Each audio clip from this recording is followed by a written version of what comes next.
Welcome back. CBC News has been sharing the stories and experiences of Black Canadians through a special project called Being Black in Canada. Tonight we hear from a rapper who's been using his music to bring about a message of change and hope to thousands of kids.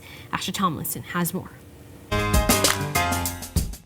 I've always looked at it as a privilege, but also a responsibility.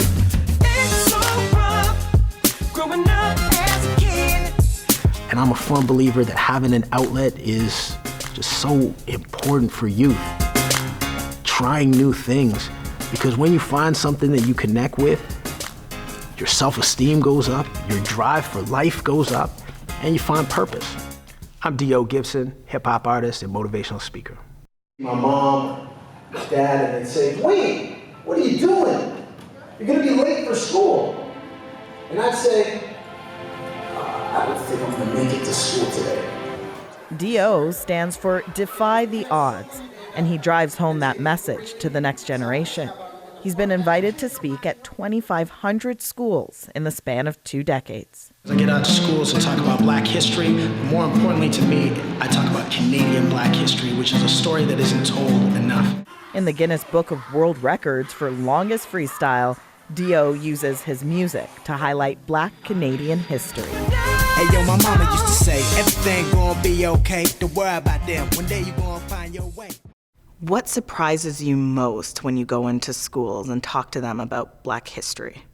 Most of the time, it's still about Martin Luther King and Rosa Parks. And then when I'd say, "What do you guys know about Black Canadian history?" everybody would be quiet. So it's cool in the last few years to hear Viola Desmond. They said I didn't pay the theater tax, but it was really about color. I like to pick out different people in Black Canadian history from different avenues and places across the country. So I talk about hockey because there's so many kids that love hockey. And I talk about the Colored Hockey League because it happened 22 years before the NHL. Don't believe the stereotypes you were taught. They say a Black Nova Scotian created the slap shot. I talk about Willie O'Ree as the first Black hockey player in the NHL. But I also talk about Josiah Henson and coming up from the Underground Railroad and how he helped other people. Our history, the one up north, slaves used to look to the star. Recently, I've also started talking about Jean Augustine and how she was really instrumental in making sure that Black History Month was recognized in Canada. What do you think the significance is of knowing our Black Canadian history? When I moved to Toronto, I never understood when people said, "Where are you from?"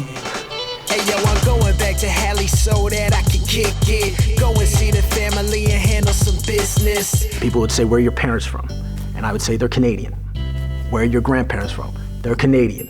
My family's from Saskatchewan, but my Black side and my roots and my soul comes from Nova Scotia, Cape Breton specifically, Whitney Pierce, Sydney. We go back generations. My great uncle was the first Black person to get the Order of Canada. There's a lot of Canadian pride when you realize these stories, these people, these leaders, and this history. When I think of legends in Canada, Lieutenant Governor General Lincoln Alexander. Let's talk about the global reckoning on race in 2020. How did you feel about the video of George Floyd?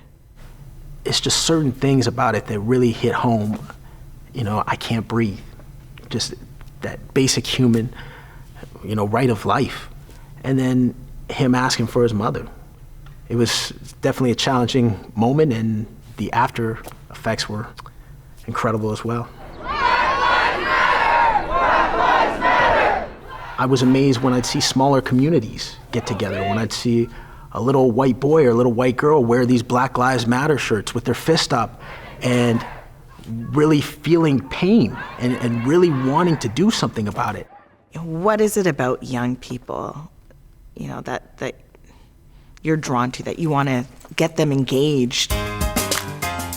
I love hearing more from youth that they want to keep on learning and gaining more information. To me, that just thirst for knowledge is something you want to see in kids, especially this year with COVID and kids just feeling so isolated and removed, that if I can be part of giving them something that they can attach onto and give them hope, then I'm glad I can be part of that.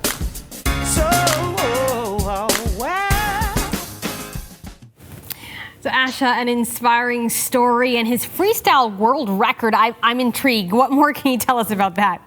Yeah, Janella, I'm chair dancing right now. I just love this story. I love his story. And on July 5th, 2003, Dio set a record for the longest freestyle rap at an outdoor festival. He rapped for 8 hours and 45 minutes.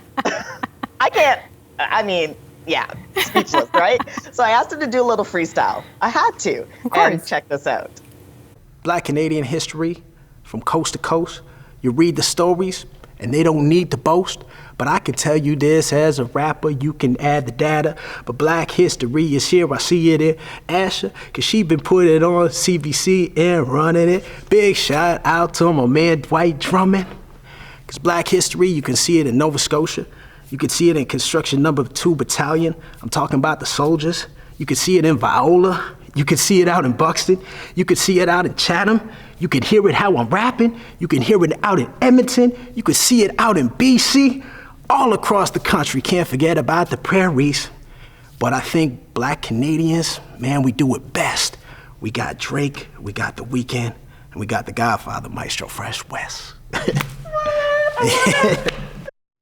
That was me doing, give him a little dance. It was so great.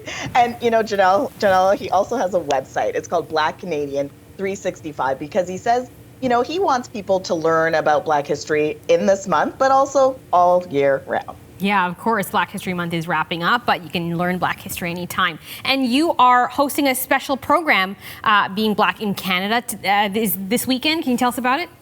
Well, of course, CBC has had some amazing coverage throughout Black History Month across platforms across Canada, including the profiles we've been able to share here on your show on Canada Tonight. So we are compiling all this good content into a jam-packed half-hour show on CBC News Network. Mark that on your calendars, 4:30 Eastern tomorrow, Saturday. We have snippets into what Black Canadians are thinking about this continuous movement, of course, of racial reckoning, the Black Lives Matter movement, and just how do we move beyond this? How do we move to change? And what does that change look like? So all of that in a half hour. I know we can do this, Janella. We'll make it happen. I believe in you. I'm excited about hosting it, so hope people can tune in. We will be watching, and thank you so much for all of the stories that you brought us here on Canada Tonight. CBC's Asha Tomlinson in Toronto. Have a good one.